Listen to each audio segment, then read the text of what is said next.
पहले चलते हैं नज़ारा टेक की स्टॉक को एक बार फायर करते हैं चार्ट को। यहाँ पे इंपॉर्टेंट टेक्निकल लेवल्स क्या लग रहे हैं ये बताएं, और ऑफ कोर्स थोड़ी देर में इसके रीज़न क्या है, एक फंडामेंटल ट्रिगर वो मानसी हमें बताएंगी।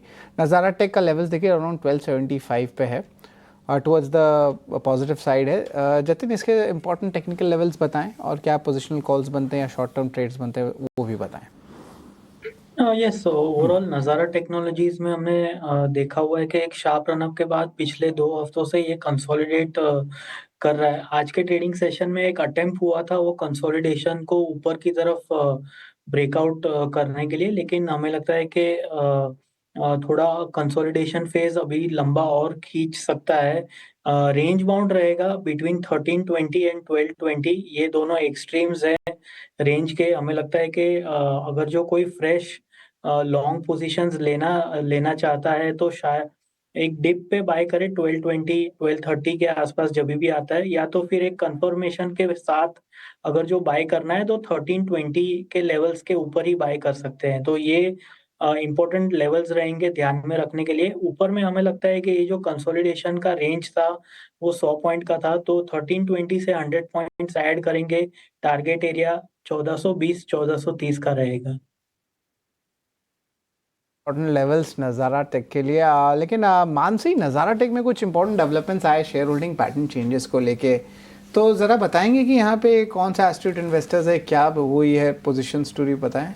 बिल्कुल शरद, देखिए जब बिग इन्वेस्टर बाइंग या सेलिंग नज़र आती है तब इस तरह के लेवल्स, इस तरह के इम्पैक्ट जो है स्टॉक्स में रिफ्लेक्ट होते हैं।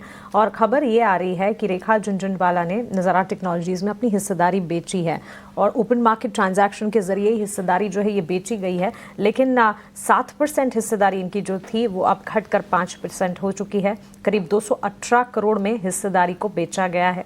2 जून से लेकर 6 जून के बीच में ये पूरा ट्रांजैक्शन हुआ है, जिसमें 1255 रुपये प्रति शेयर के दाम पर ये डील हुई है। स्टेक सेल होता हुआ यहाँ पर देखने को मिला है। 1255 रुपये प्रति शेयर पर ऑलमोस्ट 1.98% हिस्सेदारी जो है वो बेची गई है। So clearly big investor sale, Rekha Jhunjhunwala ji की तरफ से जो सेल आई है नज़ारा टेक्नोलॉजीज़ में, उसका एक इम्पैक्ट इस वक्त नज़र आ रहा है। ऑलमोस्ट 1.98% हिस्सेदारी जो है वो इस स्टॉक में बेची गई है। 5% अब उनकी हिस्सेदारी नज़ारा टेक्नोलॉजीज़ में इस वक्त देखने को मिली है। लेकिन चलिए आगे बढ़ेंगे और कुछ और स्टॉक्स पर भी फोकस होना चाहिए। और इस वक्त अगर आप देखें, अभिषेक, वोडाफोन आइडिया के स्टॉक प्राइस में आज हमने देखा था ये 5G जो अनाउंस किया है इन्होंने बेंगलुरु में, उसके बाद एक इम्पैक्ट ज़रूर नज़र आया। उसके बाद वो इम्पैक्ट फिजल आउट होता हुआ भी देखने को मिला। लेकिन फॉर द टाइम हमने देखा ज़रूर कि स्टॉक में कि इम्पैक्ट असर आता हुआ इस खबर का। आगे आने वाले दिनों में भी फ्यूचर प्लान्स हैं, कई सारे सर्कल्स में 5G इंट्रोड्यूस करना चाहते हैं।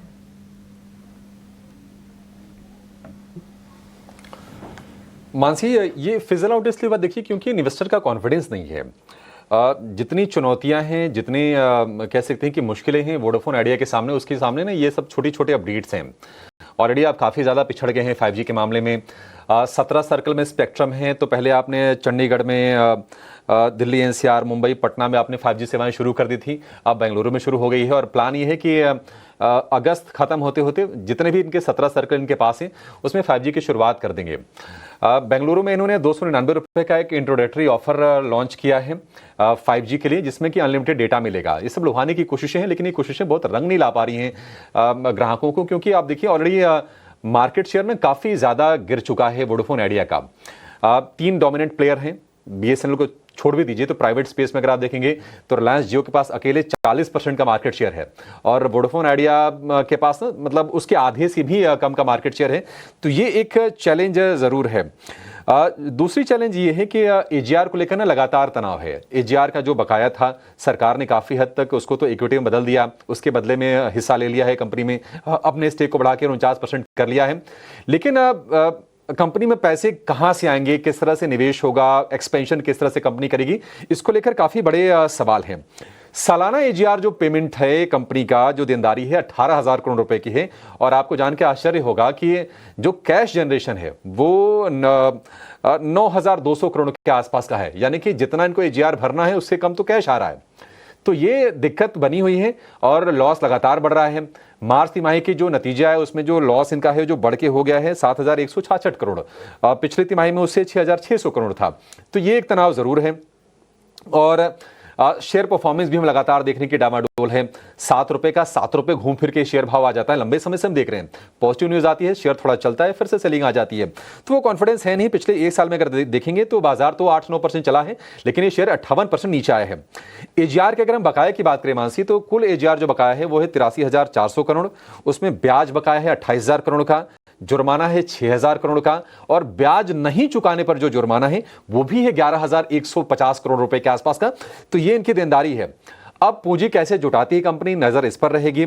कैपेक्स कैसे करती है, 5G रोल आउट कितनी स्पीड से करती है, कितनी इफेक्टिवली करती है, बाकी कॉम्पिटिटर्स के मुकाबले कितना बेहतर नेटवर्क प्रोवाइड करती है, इस पर जाकर चीजें टिक जाती है। क्योंकि एक्सपेंशन पर इन्होंने 50,000 से 55,000 के कैपेक्स का प्लान तो किया, लेकिन ये कैपेक्स डिलेड है। जो उन्होंने टाइमलाइन तय किया था उस टाइमलाइन के हिसाब से नहीं है। तो ये सारी चीजें निवेशक भी नोटिस कर रहे होंगे।